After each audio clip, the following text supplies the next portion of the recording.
From the beginning of the Second World War, Britain was reliant on the successful and safe passage of ships. Churchill named this campaign the Battle of the Atlantic. 80 years ago marks the decisive turning point in the Allied victory, and we hear now the memories of 3 veterans.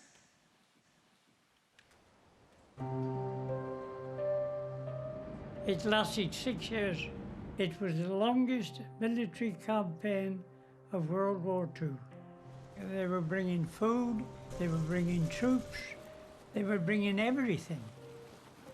Well, the United Kingdom, unfortunately, would have had to have surrendered within 24 hours when they've run out of ammunition, medical supplies and all that sort of stuff.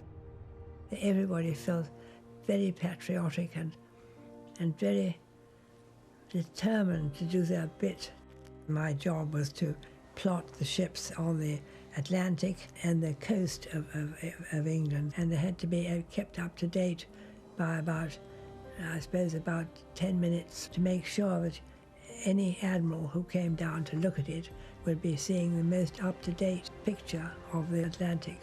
When we were 14, my twin brother and myself went into the Sea Cadets, and that did us in good stead for when we actually got into the Merchant Navy.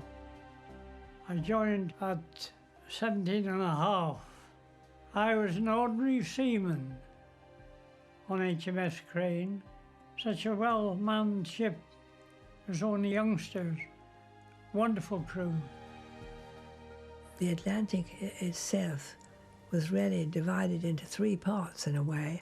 The first part between the shore and a third way across, which was capable of having air escort. Then there was a huge gap in the middle, and after that the Canadians would provide air escort again. It was a very, very dangerous place to be.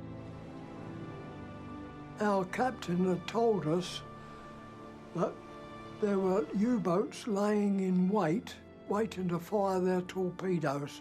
They were acting together as wolf packs, they called them. The risk was there all the time.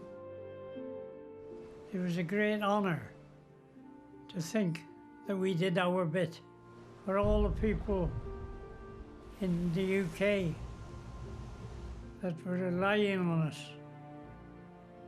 and we did our best. I don't think anybody ever contemplated that we should lose. Never. I don't think we would have got through the war if it hadn't have been for everybody that did their duty. I feel very, very proud.